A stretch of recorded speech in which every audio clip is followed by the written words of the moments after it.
Oh, hold on. Let me do something real quick. You know, gotta get feeling good. Is she dancing? That's what I do. It's like Pee Wee Herman all over again, according to Joe. It's time for Bourbon with Friends, the bourbon podcast that never takes itself too seriously. Pull up a chair, grab a glass, and remember, a bourbon with friends can change the world. Here we go.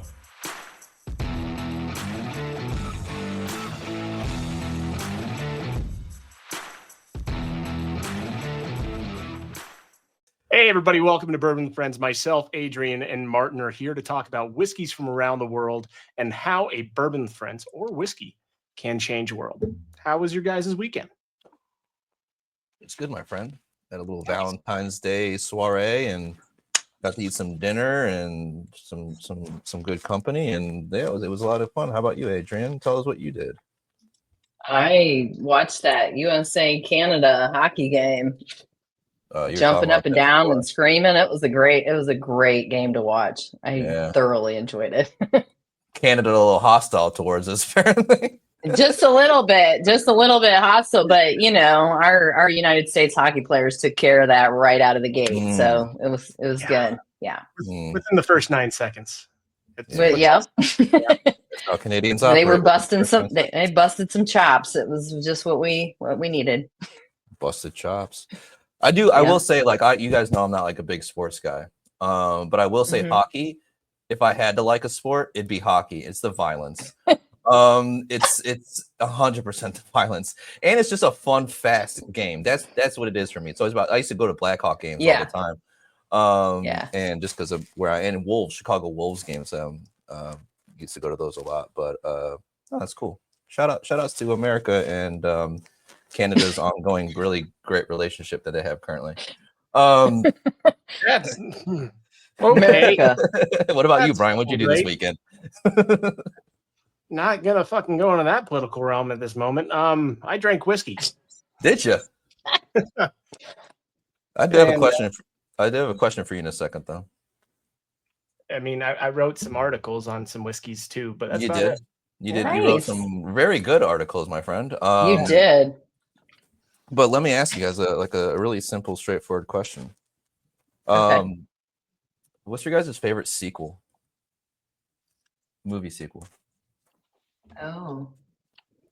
Well, I don't know if this is my favorite, but it's the first one I could think of, and it's the Guardians of the Galaxy. I don't know that it's my favorite, but it's the first one that came to mind. It's a great sequel. That's a great sequel. Yeah. Brian, what are you thinking? I'm thinking of a lot of things, but that's difficult. I mean, fuck. Wow, I can't even say the name. Terminator? The Terminator. I remember the Terminator too. That was a Terminator. It's one of my favorite sequels. Christ. The first time they went Terminator, second time it's a Terminator. Donald just lost it.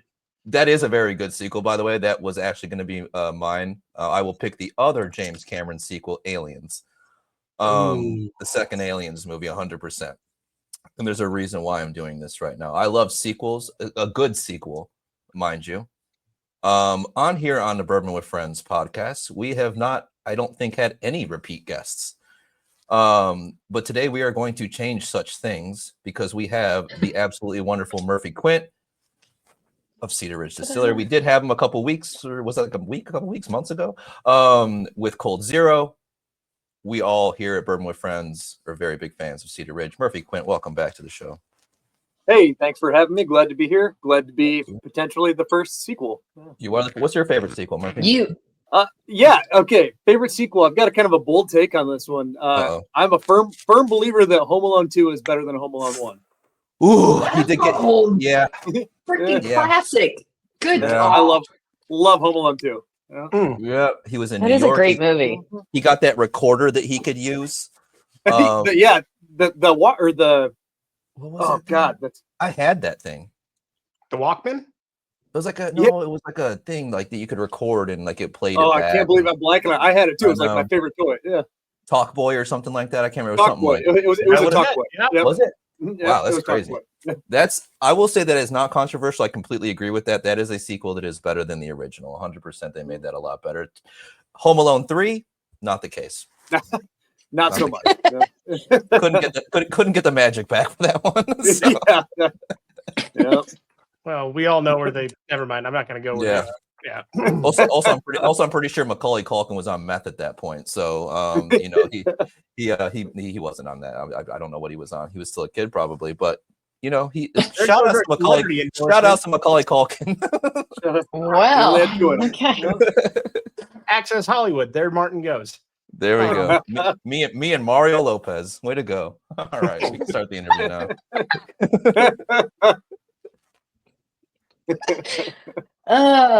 Murphy, it's wonderful. It's wonderful to have you here. Yes, we're excited to say the least. But for those of the folks out there that don't know you already, could you just introduce yourself, talk about Cedar Ridge a little bit for us? So my name is Murphy Quint. I'm the master blender and director of operations here at Cedar Ridge Distillery. It is also my family business. So my parents started it actually back in 2005. And as far as the history goes, it gets kind of complicated just because we have been so many things, and we still are so many things, but we have a few different chapters of our business that all look wildly different from one another. And I'll kind of start at the beginning. And that is in 2001, my parents, they acquired the land that I'm currently on right now in Swisher, Iowa, with the intent to plant grapevines on this land out here. The original business idea that my parents wanted to do was they wanted to have a vineyard that would probably at some point lead to a winery as well, just kind of a small family-owned, maybe even hobby-style winery. But it was really more about growing grapes on the land. My parents, it being in the state of Iowa, pretty much everyone's grandparents here are farmers. And so your parents probably grew up on farms, and that's very, very accurate for both of my parents. And so because of that, they've always been really tied to the land. So this idea of kind of doing something different with land, still related to agriculture, but not necessarily growing corn or soybeans, but creating, an adult beverage out of it would be kind of this neat concept. So that's really what got us started. And in 2005, we did eventually become that winery that I mentioned in this very small, rental garage off the side of another business. So as small gets, we were this family-owned winery, and there was a little hook though. Our differentiator to our winery was to also be a distillery. So we were going to make wine, but we were also going to offer a little bit of we would put away some brandy, but we'd make vodka and gin. It would bring in a little extra revenue, but it'd also be something that's different from the other Iowa wineries. So that was kind of the very beginning of all this. And, one thing that really helped is that people came out and they supported. They got really on board with what we were doing, even though we were very small and to be honest, fairly mediocre at what we were doing in the very early stages. But because they came out and they supported, we continued to get better and continued to grow. And eventually in 2009, we moved from this small garage business out to Swisher, where I am currently right now, where I'm sitting. And we decided to put in a new building, larger scale, and go more of a 50-50 business model, half spirits based, half wine based. And that went really well. And around that point in time, we released our first ever Iowa bourbon. And that was really what made Cedar Ridge what Cedar Ridge is today. You fast forward to today, because of the success of that first bourbon release in 2009, 2010, we're now a fairly sizable distillery. Out of the craft distilleries, we're on the bigger side of craft distilling. We still maintain our wine side of the business, but it's fairly small. Whereas the distilling side of the business, we're in about 35 states. We export to a few different countries. We compete in bourbon, single malt, and rye, along with a few different blended whiskeys that we do with some contract partners. But like I said, we still to this day continue to produce some wines on the side, and they kind of influence our whiskey production, which I'm sure we'll get into as this goes on. So anyway, we're a family-owned distillery still to this day, but we have kind of a weird history and a series of pivots that have led us to where we're at today. That's awesome. Yeah. So obviously we're gonna get into the whiskey side of things, and all of us are very familiar and are big. We kind of talked briefly a couple different times about where you guys were, but like, did you think that like when you were sitting there thinking about like wine, maybe some whiskey, that it would go the way that it has? Oh no, man. So I was when my parents mentioned to me that they were going to start a vineyard in the first place, I was, I think, in 8th grade. And it was very, my thought process, you know, when you're young, parents just do weird stuff. I was like, that's the most parent idea I've ever heard, you know, go start a vineyard. That's crazy. And that's something that parents would do. But you know, they really knew what they were doing. Obviously my mom has been very much involved, but my dad had just a crystal clear vision for all this, and I really admire the work that he's done to kind of get this thing going. But no, I had no idea that it would evolve into what it is today. And I like to think that I did have a little bit of influence in that, specifically around, we'll say 2014, and that's kind of a part of my history that I hadn't touched on. I've been with the company since we opened in 2005, with an exception of about mid 2010 to 2014.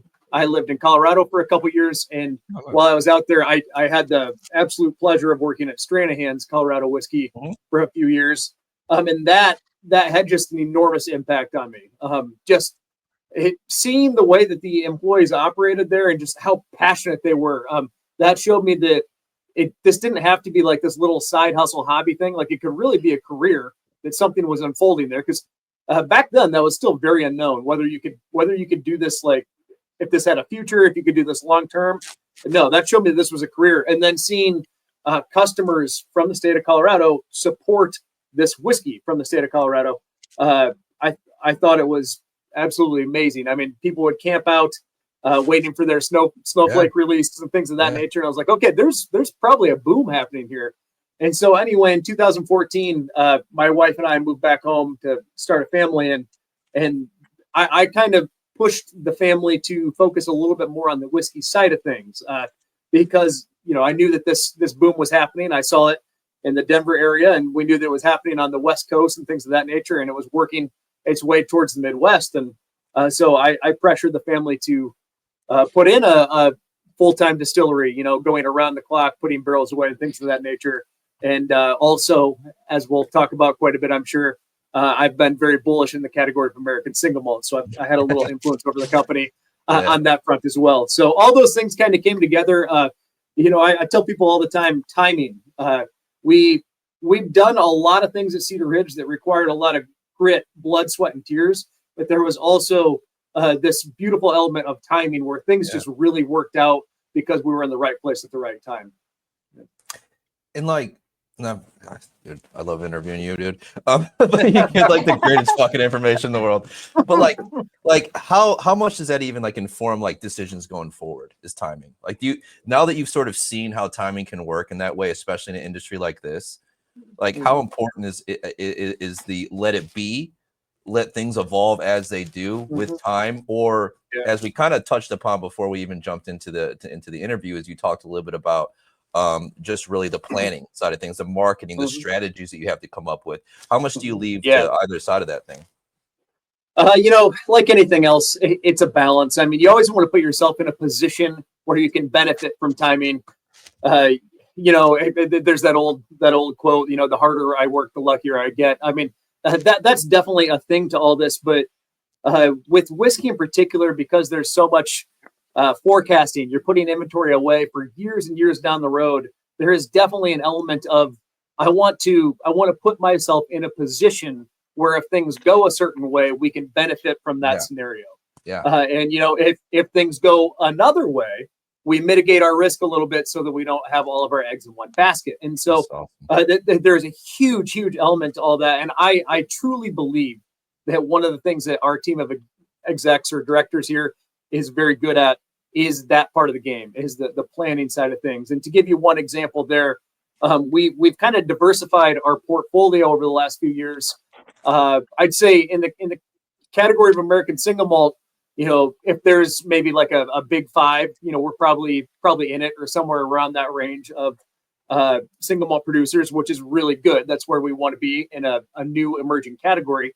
But then in bourbon, that's what pays our bills. So, I mean, in the state of Iowa, we're the #1 selling bourbon. And I kind of have a saying on that. I know at first thought that doesn't sound that impressive, but when I say it a little bit differently, in 50 states, only one state has anything but Kentucky bourbon at the top, and it's the state of Iowa, and that has Cedar Ridge bourbon at the top. So we've really carved out a niche in bourbon in the marketplace for us, and we've got kind of a diversified portfolio, if you will, in this American single malt thing. So either one continued to go well, or one could fall off, and we'd still be able to survive because we're a little bit diversified, which mitigates some risk. So there's a lot of planning in this, and a lot of it is making sure that you're in the right place at the right time. You have a little bit of control over this because whiskey is a game down the road. Whiskey is all about the future. It's not about today. It's about tomorrow. 100%. What? Yep. No, and I love that. And I know that so I only had one question, but I had 6 off of that. So I'm going to ask the real question now. But I love the way, because I know, and based off of what I've obviously the interactions that you and I have had, the history that I've read about Cedar Ridge and everything, obviously single malts is where you'd like to be. But as you said, bourbon, rye, those things pay the bills. Where do you see companies like Lost Lantern and their push for being one of as of right now, one of the biggest and only independent bottlers? The independent bottlers is a concept in Scotland that is not unfamiliar. We know lots of independent bottlers from Scotland, but within the States and pushing American single malt, I would say that Lost Lantern is probably at the forefront of that. How important is that, and how do you see the kind of landscape of indie bottlers going in the future? Great question. So Lost Lantern, first of all, is just a brilliant business. They do a very good job there, Adam and Nora. They're movers and shakers. They're at all the conferences. They're traveling the country constantly. It's hard to name people who are more in the loop on this industry than they are. So that's always a really good sign. And they've obviously done a killer job with their brand. They make sure that they don't source any bad whiskey from anywhere. They've done a really good job building it. So I'm extremely bullish on Lost Lantern. They're going to be around for a very long time, just because of who they are and what they've done so far. Now, kind of getting the part 2 of that question, how do I see this going for independent bottlers? I think that fortunately and unfortunately, about the next maybe 1 to 5 years is going to be a great time to be an independent bottler. And the reason being, I have to get kind of negative for a second. The reason being, this industry is going to go into a state of correction, if you will. We're massively oversaturated. I'd really like to see a world where all of us continue to exist and maybe even more distilleries come online. But at the end of the day, we're producing way more whiskey in our industry than consumers are consuming right now. So either consumers need to start consuming way more, which is not what's happening currently, or there's going to be some sort of a fall off to all this. And so what I'm predicting is that there is going to be a fall off, and there's going to be a lot of distilleries trying to convert some inventory at least into cash, and that's a really good position for independent bottlers when they can buy really good barrels at a discounted price. But there's benefits to both sides, because Lost Lantern then ends up getting really good barrels at a price that's good to their business, but then they help build the brand of the distillery they just bought it from. So it works really well for all parties involved. But I do think that an independent bottler is a really good spot to be over the next 1 to 5 years as this industry kind of corrects itself. Yeah, it's very much like it's almost like it's distillery Darwinism. It is unfortunately, and good and bad comes from all situations. Who knows what's good or bad. I can say 100%. I can say that over like the last 20-ish years being in this industry, I mean, you meet so many cool people, and craft distillers tend to be really friendly to one another. We've kind of for about 2 decades now, we've kind of had a rising tide lifts all ships mentality and helping each other out. And I really hope as this correction kind of happens, and as things get a little bit more competitive, that element doesn't go away, because that's possibly my favorite part of this entire industry is that I will chat with distillers, on the West Coast or on the East Coast or down in South, just kind of touching base to see how things are going for them, and they'll do the same. We'll pick each other's brains, talk about brand development, things of that nature, and I just hate to see that go away. So while it is going to get competitive, hopefully that continues to be the case. A friendly competitive. I love that. Exactly. Yeah. That's awesome. Yeah, that's great. Yeah. And we got to interview Adam and Nora not too terribly long ago. And we got what was it, the Summer Bourbon 2 we got to try through, guys? 2. I think so. Yeah. Yeah. We got to try through that, which is fantastic. So many cool distilleries, even just in that portfolio. So I was just curious on your perspective. Yeah, they really are, man. Like, and I'm super excited for some more stuff that they're coming out with. Perfect. Yeah. All right. Well, let's dive into these amazing whiskeys that you were able to send us. We start. Let's do it. Yeah. Folks. Yeah. Yeah. My English is fucking great today. I can't even say Terminator. Words are hard. Words are hard today. I don't know why. Words are hard. So let's start off with what we want to start. Well, Murphy, you tell us where to start, and we'll go from there, because these are your spirit. So, all right. So, let's start with that barrel proof bourbon. What do you say? Or wait, okay. Hold on. Which bourbons do you have? It's I've got the bourbon at 116 proof. Then we have the quintessential. I also have. Wait 1 second. I just do. I also have the double barrel. Oh, the rye. Double rye too. I bought this. That's a good one. I bought this when I was there. Surprise! That double barrel rye is killer. But I love very good.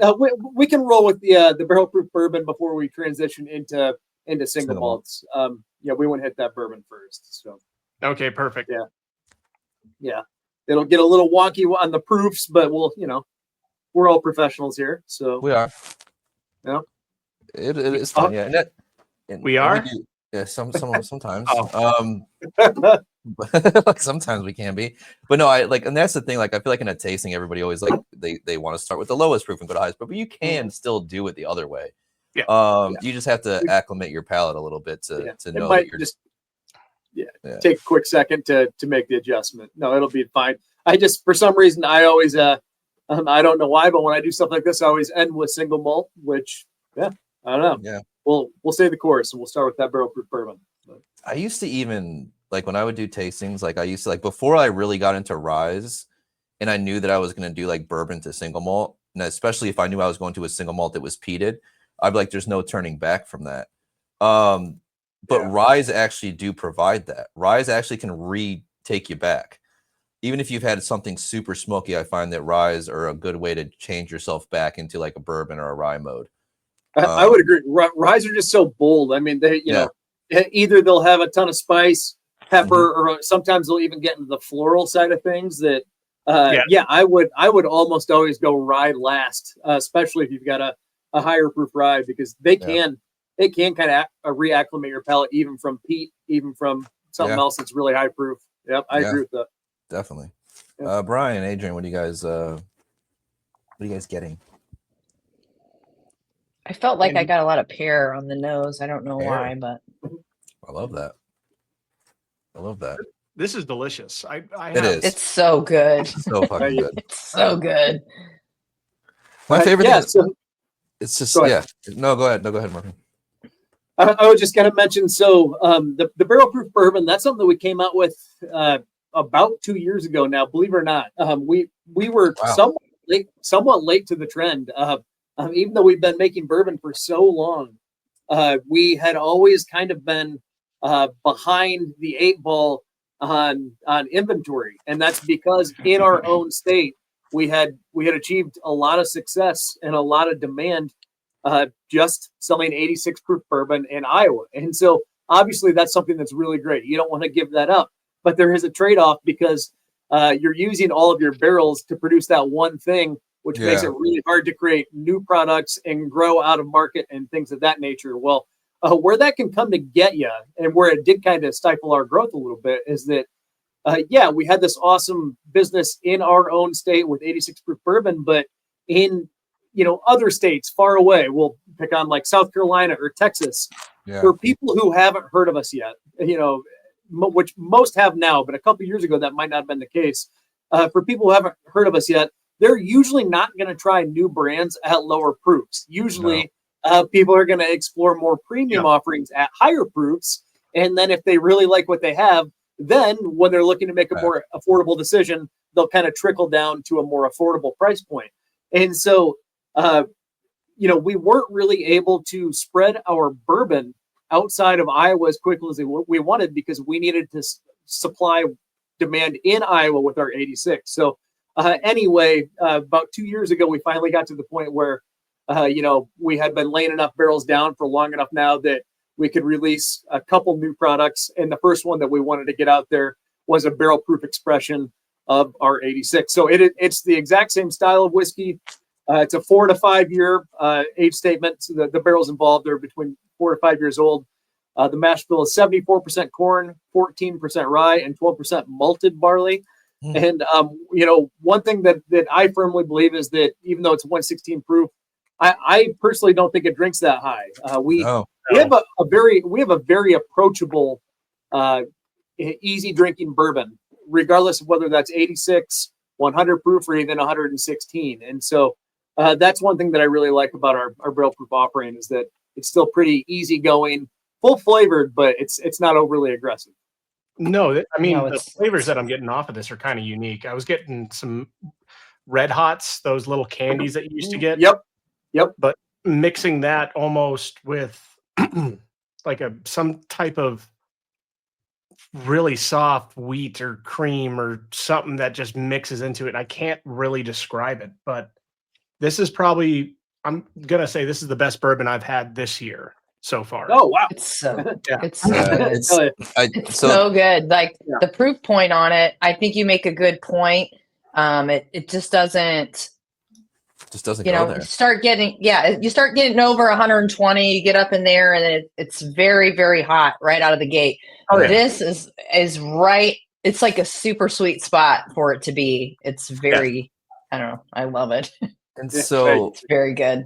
We were all, I don't remember if it was Friday or Saturday, which day it was. They all blend together at some point. But like, I think at some point I described this because I was sitting there drinking it, and a couple other of us had different ones, like my buddy Germ, he had like a couple other Cedar Ridge ones. He had some picks that he got from Richard's Liquors up in Wisconsin. So like there was like a couple picks, and I'm just like, I'm drinking this one, and I'm just sitting there, I'm like, you know what this is? I'm just like, if I didn't know, and I had no history of knowing what Cedar Ridge did, and I drank this, it would be, it's got all the qualities of a Kentucky bourbon, because I know that's people love to latch on to that. Yep. That's the only place that bourbon comes from, and it's so untrue. But but it also has aspects of Colorado to me, and it's crazy too, because the fact that you mentioned that you work for Stranahan's, like there are, and I know they are a single malt, they do American single malt. That's what they do. They don't do bourbons and stuff like that. But there's just something so Colorado about this, Brian. I don't know if you agree with that. Sorry. Go ahead. Yeah, I actually do. With everything that's going on in this flavor profile in general, plus I don't know how or what you're doing in the back end with it, or if you even stole this from Rob Dietrich.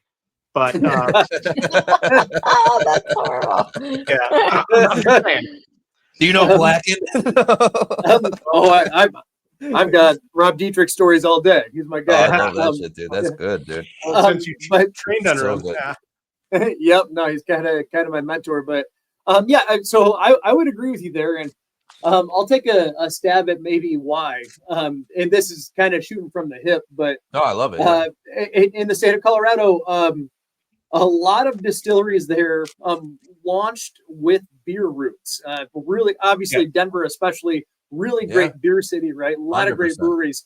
If you're using standard beer equipment to make whiskey, which a lot of craft distillers did do, a lot of times what you're going to do is you're going to have a mash louder time. And so what you're going to end up doing is you're going to end up doing an off-grain fermentation and distillation, which is different than how it's traditionally done specifically with bourbon.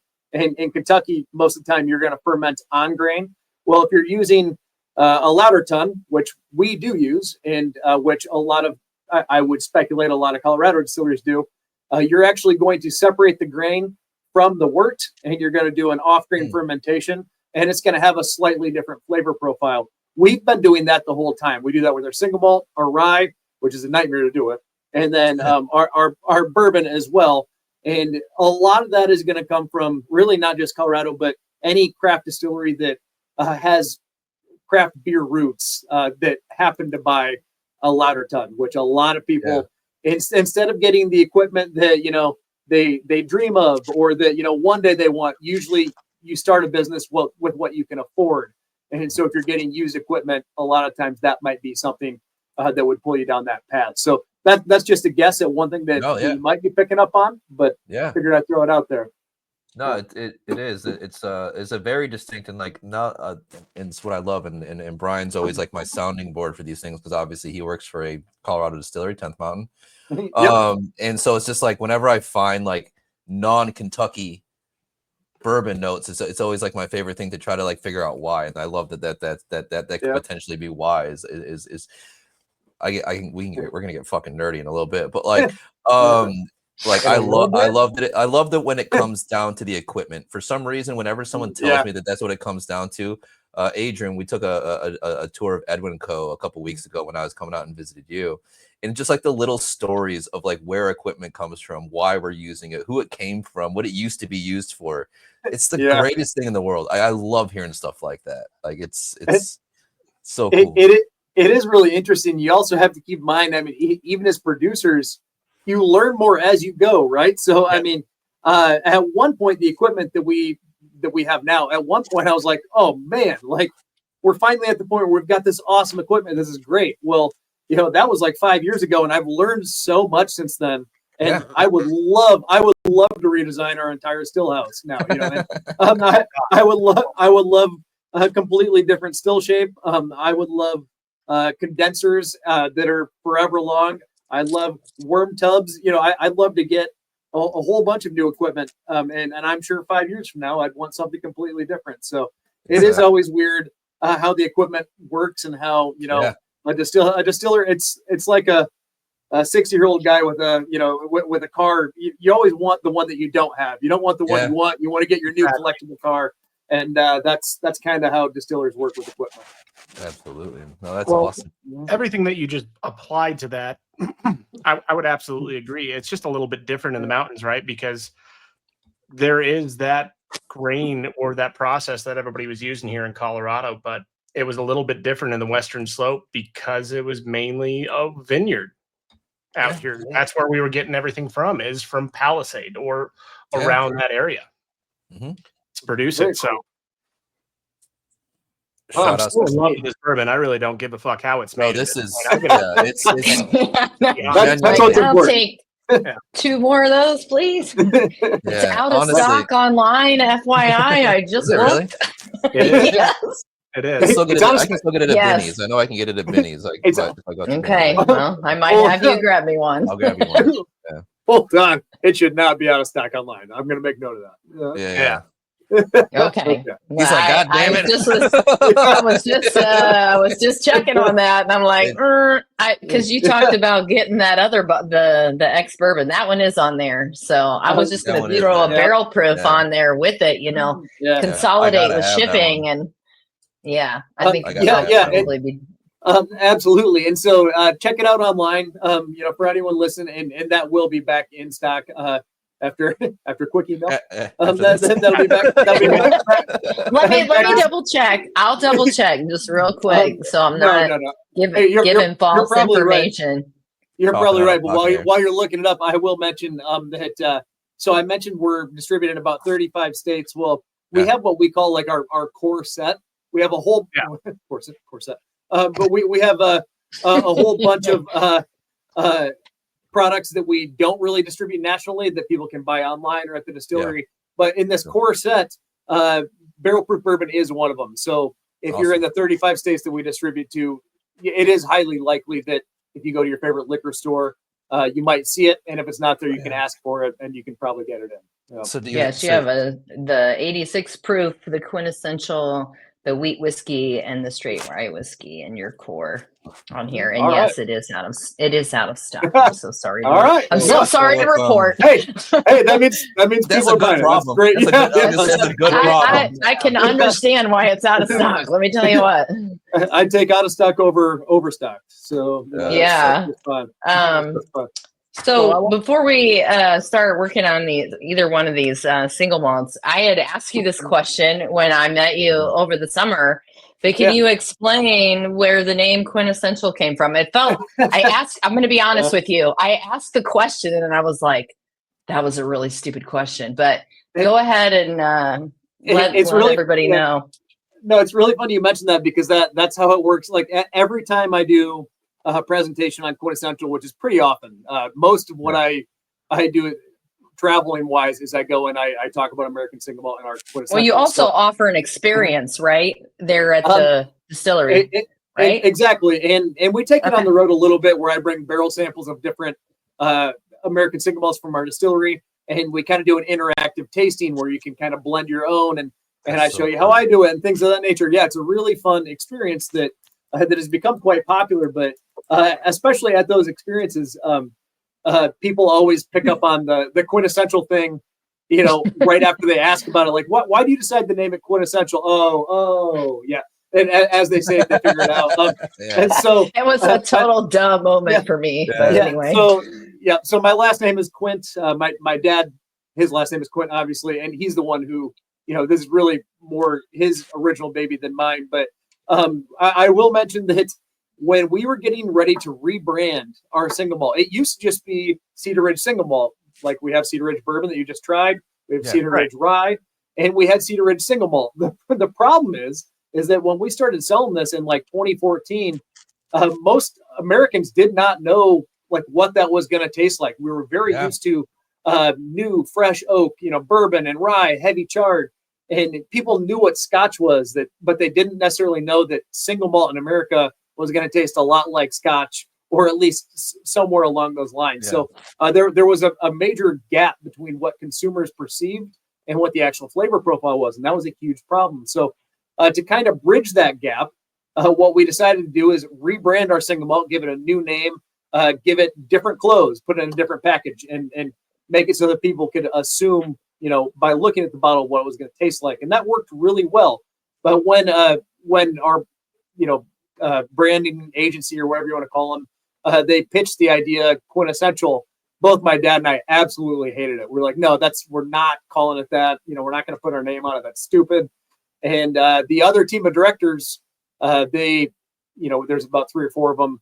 They all really liked it, and they pushed for it, and eventually we agreed. And now it's funny because I can't imagine it being named anything else. I'd say it really worked out for the better, but at one point in time we had a real unhappy feeling towards that name, and it's definitely changed over time. But it's Quintessential American Single Malt, and the way that I always kind of describe it is that our Quintessential Single Malt, it's not so much a product as it is a program. And the way that we do it, I'll kind of transition into the other 2 products that we're going to try here. The way that we do our Quintessential program is we're really focusing on secondary cask maturation. So what does that mean? You might have heard the term finishing casks, things of that nature. I like to call them secondary casks because, and at times you will catch me calling them finishing casks. Someone once caught me calling them finishing casks, and he goes, what does that even mean? Finishing, what does that mean? How is that different than the initial cask it was in? And that really made me think it's really just an extended maturation just in a secondary cask. There really is no such thing as just, I'm going to throw in this barrel and finish it real quick. That's not really how it works. So I've tried to adjust my thinking on that, but we're all about secondary cask maturation. So our single malt always starts out in our ex-bourbon barrels. So we are very much a used oak single malt. And then after about 4 to 5 years, we will transfer it from that ex-bourbon barrel into a secondary cask of some sort. And this is where it gets really exciting because we have a ton of casks on property already from our own winery. We also produce a little bit of rum and some brandy, so we have those casks as well. But then one of the cooler part of my jobs is also sourcing used barrels from around the planet and bringing them here, such as you guys probably know I'm a big fan of Amontillado sherry, several other sherries. different ports, Tokai, orange wine, you name it, we're using it. And so we're bringing in all these fun casks and using them as secondary casks for a single malt. So what that does for us is it creates a variety of flavor profiles that we can work with. We're going to explore a few different options tonight, but we have a wide variety of them coming out this year.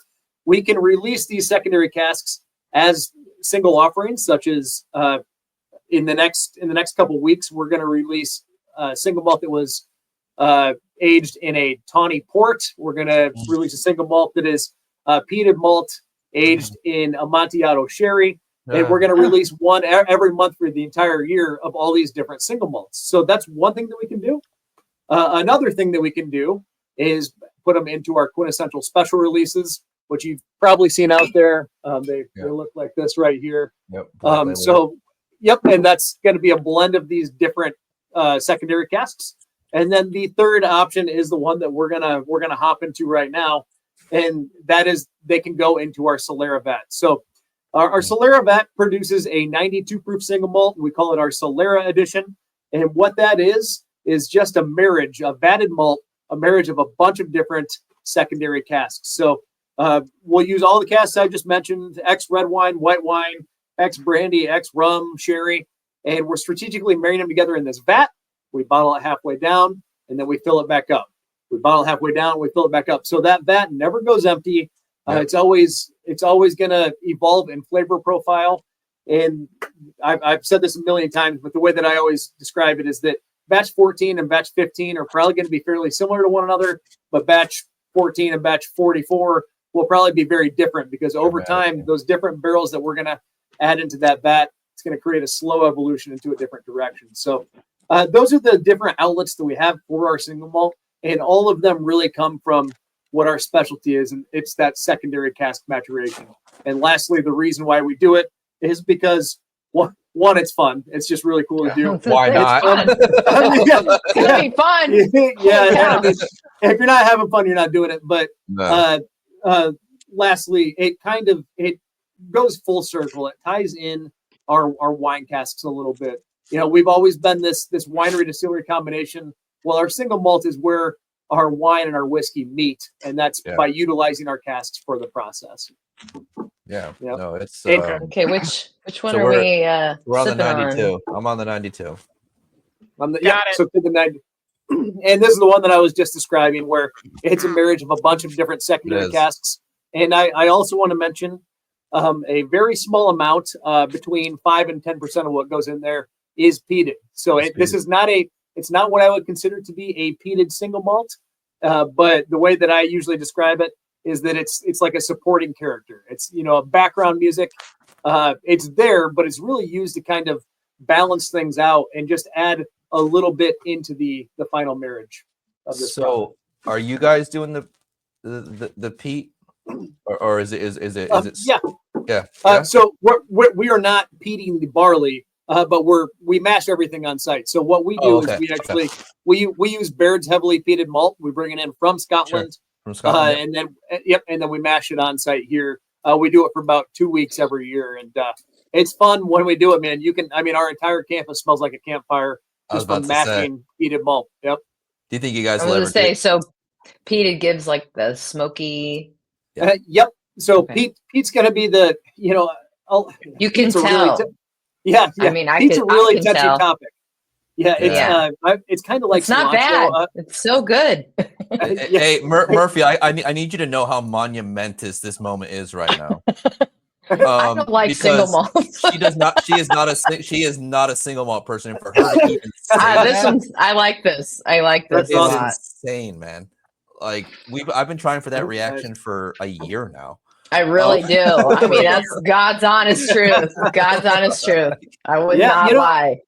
I think that our quintessential, especially this 92 proof that we're sipping on right now, I would argue that we've gotten that reaction a lot. One of my favorite things to do is to pour it for typically bourbon drinkers who haven't really explored the category yet. And somehow this one just really works as kind of a transition into the category, because some single malts are really out there, and this one's just not. It's not really out there. No, but and I've tried. I've tried. She's tried Quite a few already, and I haven't really felt like, ooh, yeah, I want some more. But this is good. But it's not just Adrian. I think as you're seeing, there are so many like straight bourbon heads that are latching onto quintessential, and it's so fucking cool to see because for number one, it's cool for me to see because I've been trying to push single malt in general. Brian, myself, we push American single malt so much because we believe in it, because we are single malt fans. Like, we come from this history of drinking Scotch. Like, that was like my that was my introduction to whiskey. So when I see these cross over like that, because you don't know how many fucking times that I've sat there with my friends and sat there. I'm just like, no, that Glengoyne was good. Glengoyne, she enjoyed Glengoyne. I mean, yeah. So there are, but I think that's so interesting how there are these one-offs that appeal to bourbon drinkers, and I always wonder where that comes in. Is it the sweetness? Is it the familiarity of the grain? I don't know. And then when you add in a peat element and they still love it, I'm almost like, well, the smoky. I like the smoky of this. That's really nice. And it's tough to say exactly why this one works for people who normally like bourbon. I mean, I think you might be right on the sweetness element because we're using a lot of sweet casks as secondary casks. I mean, some of that might transition in there, but it's hard to say. I can say, I don't know, something kind of on these lines. It's actually a really interesting thing to wrap your head around. So. American single malt, for the longest time, we've been trying to figure out who is the American single malt drinker, because this is a new emerging category and we really want to be positioned well within it, obviously. So you need to know who your consumer is. And for the longest time, everyone thought that American single malt, where are they going to get their consumers? Well, they're going to pull people away from Scotch and they're going to drink American single malt. And that really hasn't been the case. I mean, I obviously people like us who, we have a history with premium Scotch and we're all just kind of whiskey heads in general. I mean, we're kind of outliers, but talk the next tier down, people who don't obsess over this stuff. If you're already on Scotch, you're not going to transition away.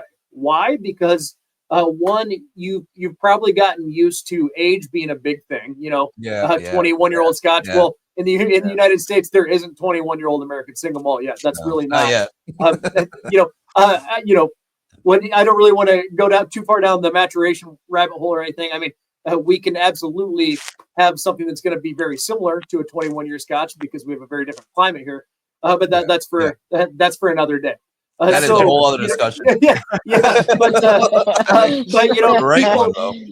those Scotch people, they're already loyal to that category, and they're actually very reluctant to change, which is totally fine. But it's just not what we expected. Where we're really seeing the most growth in American single malt is actually for people who have really geeked out in bourbon, really gone deep in bourbon, and then they've gone so deep in it that they kind of want to explore something else, something new, or what's next. And those people are the ones who are most likely to dip their toes in the American single malt category. And then the question is, do they like what they see and do they stay there? So how is this category growing? It actually isn't how we originally predicted it would grow. It's actually gone kind of a different direction. And bourbon converts are really going to the American single malt category, which is really exciting. Well, that's exciting to hear with everything that you're doing. I'm a little curious on this one here directly. Yeah. Are you using any of your family's wine barrels at all, like a port cask or a Pinot Noir cask at all, that you're actually finishing this in or having it mix into for a little bit and then moving it into another one? Yes, sir. A significant amount of them. Yeah.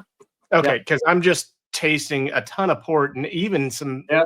If it's Pinot Noir, then I'm gonna buy the fuck out of every single bottle that you have at your distillery of Pinot Noir, as well as port, because this is killing it. But it's all you're like you said. You're putting. I forget what you called the Solera. I saw it. Yep.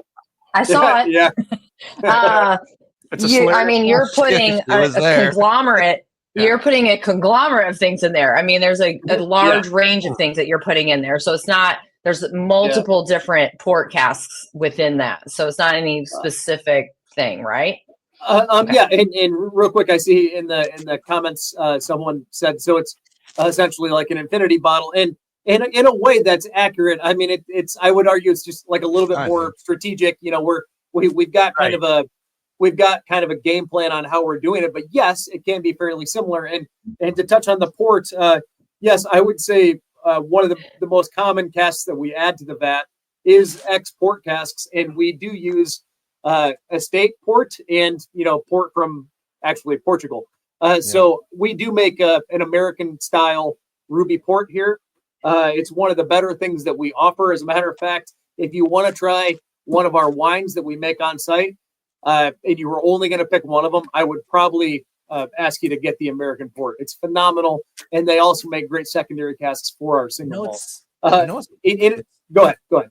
No, it's so wild that you say that too, because like when so last year, or sorry, 2 years ago, like I wanted to, like I did like this kind of weird like little like self project where I was like, I want to, like when I'm tasting stuff, and I love that you don't necessarily use the word finishing, because I agree with that. It's a secondary cask, because that's how Scotland works.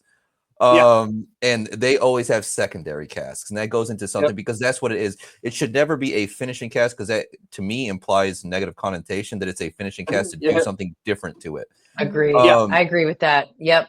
But a secondary cask means it's going to highlight it. It's going to amplify it. It's going to make something that didn't have these attributes better. Yeah. So I guess like for me is that like when it comes to the attachment that bourbon heads had to this American single malt, do you find the cigar malt was the one that really like started to push it that way? Because I do feel like cigar malts are a great intro for bourbon heads into single malt. That definitely was, and that one hit the head. You talk about timing once again. I mean, one just it just everything kind of came together and it worked. One, I'm really proud of the whiskey, and so I want to mention I do think it's of great quality. But two, something that people tell me all the time is that it actually, distillers got way too caught up in calling everything cigar this, cigar that, and people kind of got burned on it. I was really proud that a lot of people thought that it actually really does represent the experience of smoking a cigar. So you can't actually tie it to a cigar experience. So all that really helped. But yes, I do think that the flavor profile of it could please both a single malt drinker, even a traditional Scotch drinker, or a bourbon drinker. And there's a few things that would lead into that. One, it's definitely on the bigger, bolder side of single malt. There is a little bit of new American oak influence in that batch as well. And so that's going to be more along the lines of what a bourbon drinker would be after. So I do think that the flavor profile was geared a little bit more towards a bourbon drinker. But then I think that cigar, the concept of anything cigar is a nice bridge between the two categories. We drink bourbon, we drink single malt, but we both smoke cigars. You know what I mean? And so I think that that all kind of worked really well. And, I'd like to say that it was all intentional. Some of it was, but some of it just really worked out the way it was. And, at the end of the day, though, the most important thing is that it was good whiskey, and people gave it really good marks. I mean, it scored really well, and then they talked about it a lot because of it, and it kind of had a viral effect behind it. But that cigar malt, I would argue it changed the trajectory of our single malt program for sure. 100%. And I think the reason why I asked this because I saw it. I saw the people that like I've been trying for so fucking long. I'm just like, you should try this single malt. You should try this single malt. All of a sudden, they're just like quintessential cigar malt. I'm like, you guys not been trying to get you to do that for. I think that might have been the first Cedar Ridge product I ever tried. To be honest with you, I was at a bottle share at KBF, Kentucky Bourbon Fest, and I got to try it there with Steve Malloy, as a matter of fact. So no way, the man, shout out. Yep. Small world. It is a small world, and he is the man. So cool. Yeah. He is. So I'm moving along to the ex bourbon finish, which to me. Well, before you get into that, Martin, let's go into this a little bit more, right? So it's an ex bourbon aged for 7 years. Is that right, Murphy? That is exactly on here, at least. Yep. On our little So yes, that is exactly right. And to just quickly elaborate on that a little bit more, this is a really good example of what our single malt is like without a secondary cask. That's actually why we wanted to release this one to the market, because like I keep saying, our big thing is secondary cask maturation. But because that's our thing, no one really gets to try our initial maturation. And so we wanted to release one that had some nice age behind it and is just a straight up offering. This is a 7-year-old ex-bourbon cask single malt, and it's just straightforward. That's what our single malt tastes like without a secondary cask. We're just going to go ahead and click add to cart. That's I'm telling you right now, man. right now. Are you kidding me? Holy shit. Add to cart. No, it's because to me as a Scotch drinker, this is what I'm. Mm-hmm. You know what I mean? But no, we don't. Say that again. But it's still different. Like, don't want to say it again. So like when it comes to Scotch, and for people who are listening to our podcast, exclusively when it comes to Scotch, it's ex-bourbon. For the most part, obviously there can be different secondary casks. There can be different initial casks. But for the most part, you're always going to encounter, you'll never really ever in Scotland ever have a new American oak as your first. Secondary, yes. Definitely have some cool, I've had some cool scotches that were filled in secondary casks. It was a new American oak, whether that was Chinkapin, whether that was just straight X, just like whatever, Quercus Arab, what the hell is it? Quercus Alba. Yep. Quercus Alba. Yep. This is cool because this is an American single malt done in that version of it, and it's beautiful. This, I was gonna ask you what your favorite quintessential release is. This is mine. That's great to hear, man. That's really great to hear. This is mine, 100%. What's yours? So I'm gonna take out the special releases out of them. Yeah, that's fine. And that's the black label, like the Untitled Cigar Malt Project, the Wine Club, stuff like that. I'm going to take those out because those are kind of my babies, and I spend so much time dialing those in that it would be hard to name anything else. But outside of that world, I would say the one that's going to come out in about a week, and I'm not just hyping it up. No, it's fine. Yeah. The reason being is because you all know that I'm big on Amontillado sherry. And I've released several first fill Amontillado cherries in the past. So good. This one is peated malt and Amontillado cherry. And so it is. It's kind of the pinnacle, at least for me. I mean, it's going to be very Scotch-like. It's very elegant, and it's a big, bold one for sure. But I've been waiting to do this one for years and years and years, and I'm so excited to finally have this one come out. It's already bottled. We're waiting on the labels to show up this week, and then it'll hit the market next week. It will be available online, but I'd say that one, just so it's not a cop out. I'll mention one that came out and is gone by now. And I'll go with the Tokai single cast that we did a couple years ago. That one was just killer. I mean, it worked really well.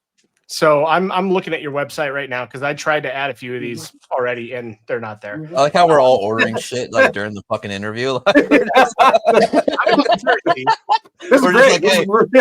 need my card though. I need my card. I can't even finish the order because I don't have my card. But okay. Murph, the biscuit malt, dude. The biscuit malt. God, dude. The biscuit malt, man. God damn. That one. Dude. That one was a pick that we did. I believe with the Iowa Whiskey Chasers, and that's a huge whiskey group in the state of Iowa. They kind of run stuff. It's a really cool group, but I got a sample of it. Yeah, and it was hell yeah. There has never been a more divisive single cast release that we've ever done. Really? It is either everyone's absolute favorite or they hate it. And but at first, that was one of the first casks that we ever released that there was like mixed opinions on. And I would read the comments and I'd be like, I really let them get to me. But then that's when I learned that's actually that's what whiskey's all about, is that some people like some and some people don't. And the dialogue between those two, like that's where whiskey is fun. And it also really works to spread the word about your brand. When people are talking back and forth and explaining exchanging dialogue and other people are getting in the mix, it actually really helps. And so that was one of the better things that ever happened. But yeah, that was a super fun cast. God, I love that one so much. That's the first quintessential that I ever had was the biscuit malt, by the way. That's a nice intro.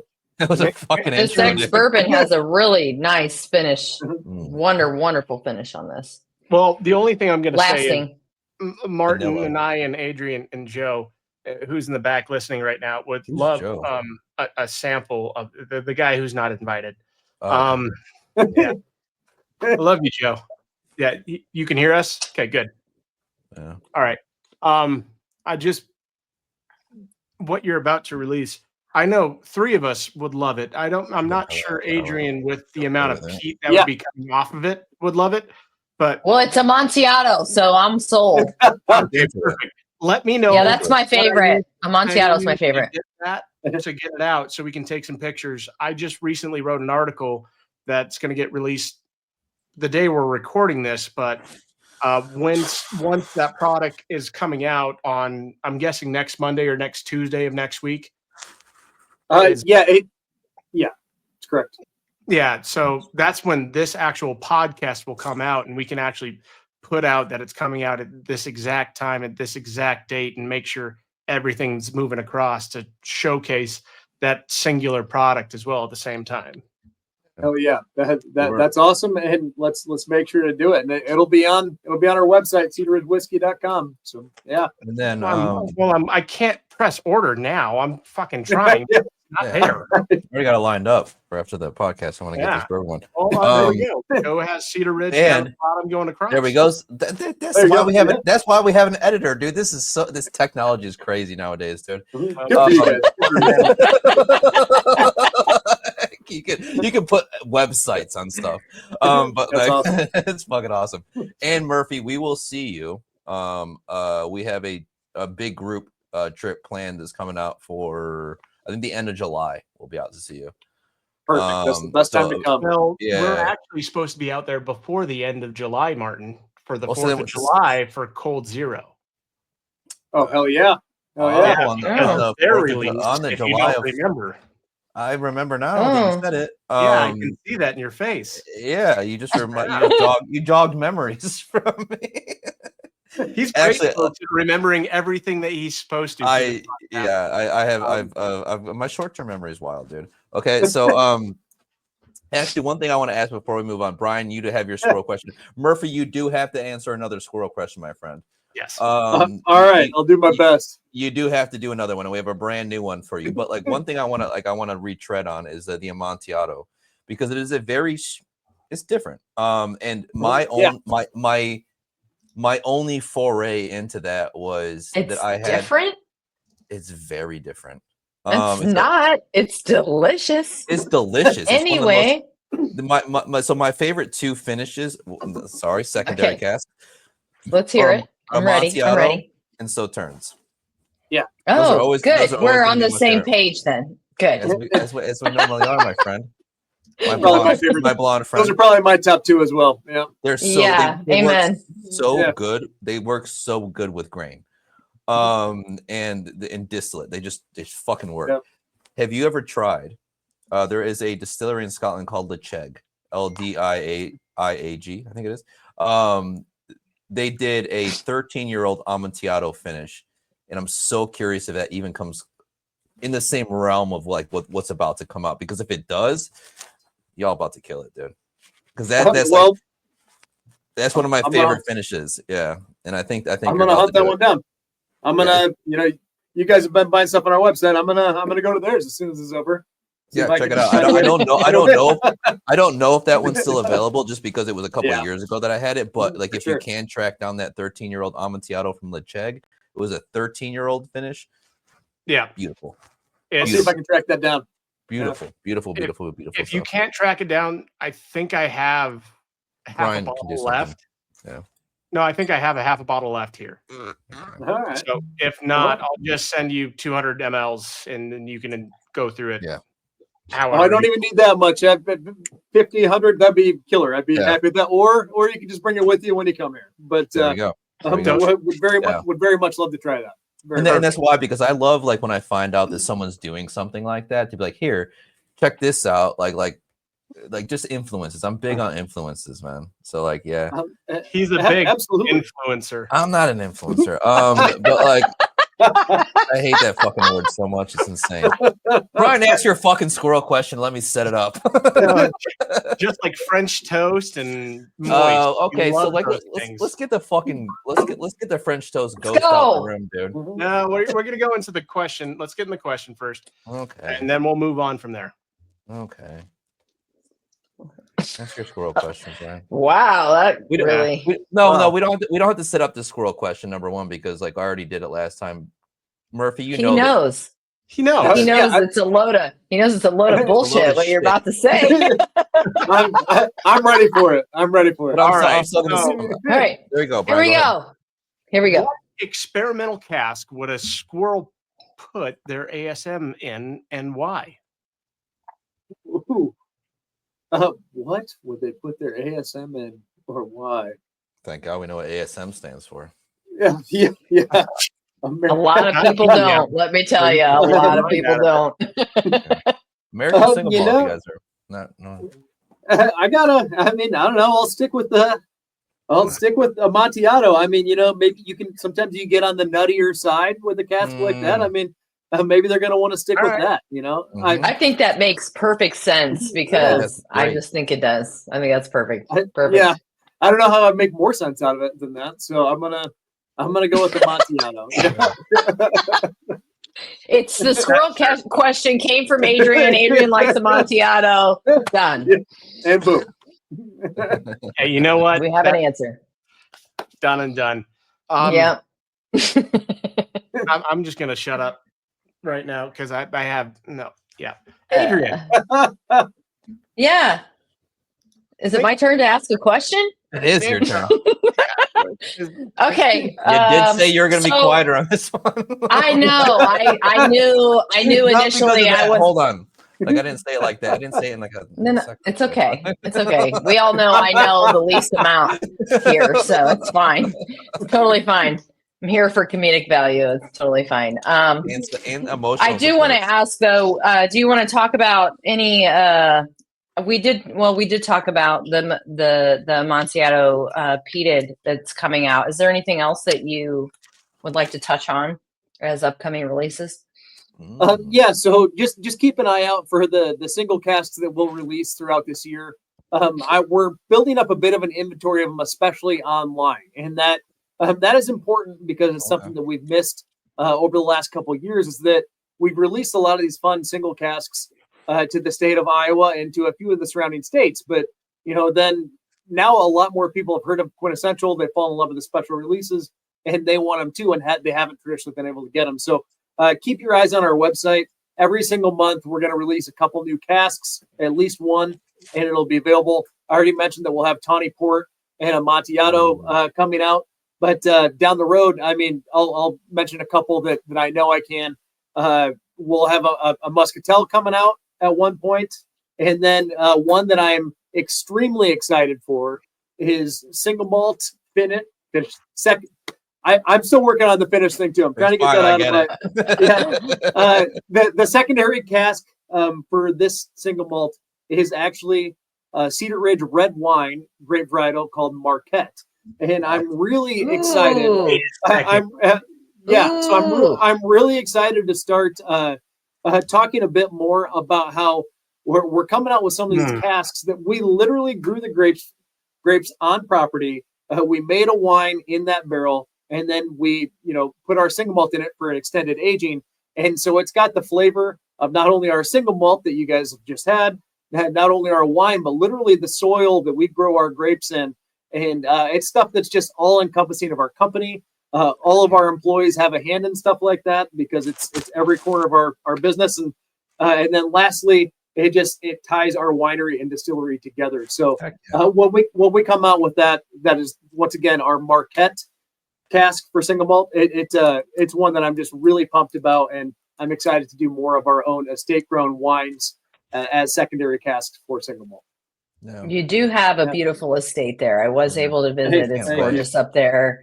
I had a wonderful time while I was there. So if you get the chance to visit Swisher, Iowa, and go to Cedar Ridge Distillery, it is absolutely wonderful. Well, 100%. And the only reason I'd go to Swisher, Iowa is for Murphy and Cedar Ridge. That's the only reason I went.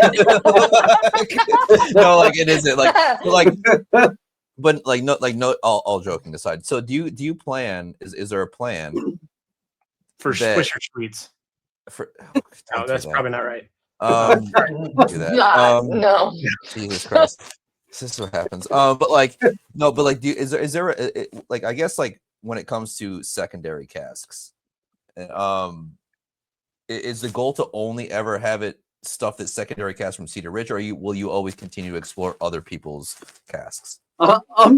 We'll always continue to explore other casks. I mean, that's kind of the fun element to this. That's where, I mean, I have a love-hate relationship with the term craft, but that is where, like, actual crafting is coming in play, is where we're tasting product and determining which casks we should use as secondary casks. And so we will always bring them in from overseas. We'll bring them in from we'll bring them in from other vineyards. I mean, if I can get some really cool Napa cabs, I'll bring those in. That's cool. That's something that we're always going to want to do. But the ones that will always be most special, at least to me and to our operations employees, are the ones they are from our own winery, just because that's where I look at our ops team. We have 10 people on our ops team, and I view us as a very tight-knit family. Most of us have been here for at least 5 years at this point, which is pretty crazy. And we do everything from the vineyard management to winemaking to distillation to casking, barrel filling, Solera filling, all that stuff. We do that as a team. And when we're doing single malt in our own wine casks, that's something that every single one of our fingerprints is on, and that we're really proud of. So that'll be the one that we're always most proud of. But we'll continue to do everything from around the globe. No, that's great. I mean, I love that approach. Obviously, it keeps the doors open, right? Like we're not going to like count out any kind of specialty cast that we could potentially do something secondary with. So, Murph, my man, you answered this question last time, and you had a very great story, but we still want to get a different one. And this is our favorite. We love the squirrel questions. We love the questions. We love the nerdy questions even a little bit too sometimes. But what we really love to know, and we are compiling these stories, my friend. Favorite whiskey memory. You had one last time, but do you have any other favorite whiskey memories? It could be anything. Yeah. I mean, and I could do this 100 times. One of the cool things about having the pleasure of working in this industry is that I get a lot of fun whiskey memories because this is what I do all the time. But I'll go with one in particular here, and that's master distillers, master blenders, head distillers, whatever the title is. That position has a tendency to not only oversee distillery operations, but also does a lot of promotion, right? I mean, that person is also going to be kind of the face of the brand, and is going to be out and about talking about the product and doing education and stuff like that. Well, all over the country right now for the last 5-10 years, there has been whiskey shows everywhere. Whiskey Live, Whiskey Fest. Just whatever they are, they're all the time. And we have kind of an industry term for it, and we call it the whiskey circuit.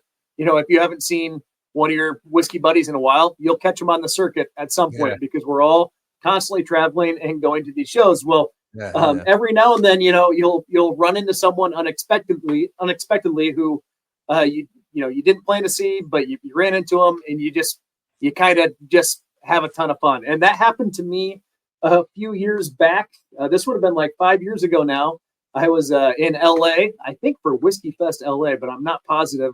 And I ran into my guy Rob Dietrich, and Rob and I had obviously worked together at Stranahan's, but it had been a few years since we had seen each other, and we were really good buds when we worked together, and so we ran into each other in LA, not really planning to, and I had I think a 5:30 a.m. flight the next day. But we got caught up at a bar, and There's one what drink led happens. to 2 drinks, and 2 drinks led to 3 drinks. And before you know it, it was 2 a.m. and the bar was closing. And he's like, "Well, let's run upstairs. I've got a couple buddies. Like, we'll just keep going." And so, we kept having drinks, and it was just this unbelievable fun night. We just hung out the whole time. But then all of a sudden, my alarm goes off. I'm like, shit, like I got to go to the airport right now. And so I laugh because I understand this. So I lost track of time. I completely skipped the night of sleep, and I ran. Got back to the hotel as quick as I could just to get my bag and my coworker, so that we could head to the airport and fly home. But stuff like that. I mean, that one in particular, that was a really fun night with Rob. But it's more so about this whiskey circuit in general. I mean, I know that from time to time I'll run into Bartlemay from McCarthy's. From time to time I'll run into Joseph O'Sullivan or this person, that person, and it's just really fun to. Man. McCarthy's is like the original American single malt, dude. Yes, and on top of that, it's so damn good. It's really good stuff, dude. It's but I'll run into Owen Martin, or I'll run into whoever it is on this circuit, and it's always the same thing. I was planning to call it an early night, but screw it. We'll go over a couple drinks and stuff like that. Just it creates lifelong memories, and that's what it's all about. It's at the detriment sometimes of our own sleep. It creates great memories. Mainly Martin, oftentimes at the detriment of sleep. Oftentimes yes, at the detriment of sleep. Absolutely. But it's amazing, man. That's really great. Honestly, that's so cool, to be honest with you, dude. Like the fact that and I think Brian, myself, Adrian, and well, even Joe to some degree. I don't like to count him a lot of times, but by the way, he's doing this behind the scenes. But no, I love you, Joe. But I think us as whiskey enthusiasts, we always we wonder sometimes are they this is I don't think sometimes people really realize the importance of this American single malt movement, because you got to understand something that it's so big, because we didn't get to have the coverage and the visibility into when Scotch came about, because obviously it was hundreds of years ago and cameras didn't exist. But now we get to see the distillers that are really pioneering American single malt, and you are one of them, my friend.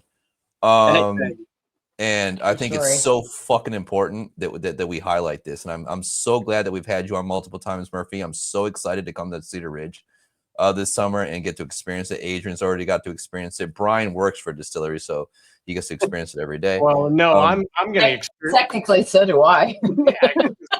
You do. You do. You do too. I just sit in my living room and drink whiskey that's on that shelf behind me. So yeah, but no, it's so cool to get to see this boom, and I'm so happy that you're. Maybe it's a sign that you should work for a distillery. I've tried to hire him. He told me to fuck off. So I didn't say those exact words. I rephrased "fuck off" in a very friendly manner.